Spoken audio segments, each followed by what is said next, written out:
is what I see on the saddle when I sit on the other one. Yep. This one, yeah, I'm what, a centimetre further back. I also feel like now on my left foot to come in, like back to where it was before the other change. Yeah, I'm feeling I want to pull it in. The more you can be supported through your pelvis on the saddle, Yeah. the more opportunity you have to be symmetrical on the seat, Yeah. and the less impact you're then going to feel down the chain. With this seat, because you're sitting on it, is we can shift it further forward. So then when you're in your aero road position, the saddle's under you. Then when we need to go forward in front.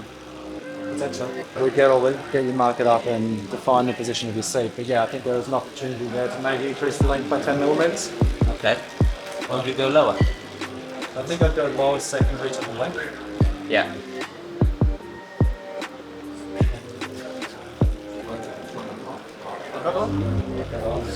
Yeah, so we just move the saddle a tiny little bit further forward. The goal of this is to try and get Tom to sit more effectively on the seat. One of the things that we really wanted to change from 2025 going into 2026 is just how the saddle sits under Tom especially when he's in an aggressive position on the road bike. So yeah, all of this exploration is about saddle choice, saddle position, and part of that's playing with saddle offset. So it does feel quite far forward. Build up to a bit more resistance, 30-ish seconds. It feels like it's got much more support, not rotating on it as much anymore, which is obviously nice. Not as much pressure as well, which is good. It doesn't feel bad, like this. Yeah.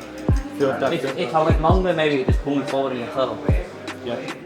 If you are, in terms of, so the way that I look at that for motion capture data is hip, shoulder, wrist. Yeah. Right? So with that as a triangle, you are kind of at the threshold where you could consider a longer stem, but also this length is not bad.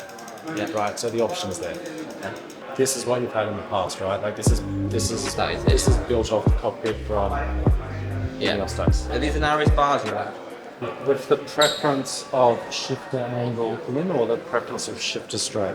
Because that's never Well, determined. since the end of the year, I was getting pains here in both my wrists. Remy, do you want to come and explain my wrists? Just as we were talking about levers and putting them in. At the moment, we're working along the hypothesis that let me get this right, his flexor compartment was really tight. Okay. Because when we did soft tissue work through the flexor compartment and needled it, it significantly reduced his pain, i.e. manual therapy changed his pain. Yep. So going on that, so I was thinking bone stress. I don't feel that is what we're dealing with. I'd be inclined to try and keep your shifter straightly rather than angling them in. Okay.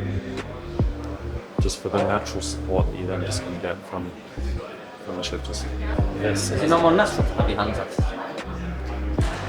I feel like in terms of the position you need to be in on the bike, I feel like that's less natural with a road bike than a bike.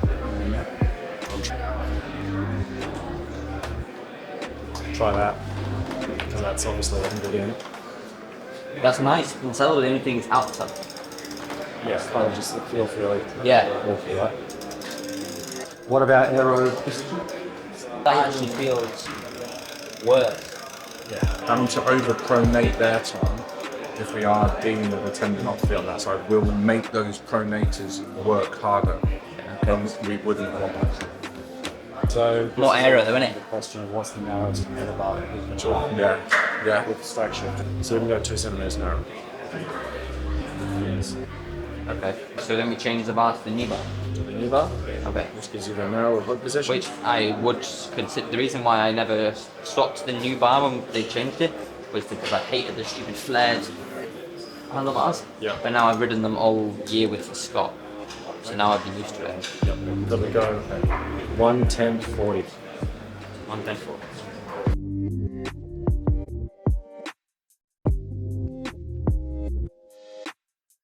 Yeah, so at the moment, Q365 doing some 3D scanning of Tom. We've scanned his TT position, and at the moment we're scanning his road bike position so we can better develop the next range of skin suits. Obviously, that all starts with understanding where the body is in relation to the bike and how different joint angles influence the need for the cut of the skin suit. So yeah, that's where this process starts, with having an accurate 3D model of what Tom looks like when he's in position on a bike.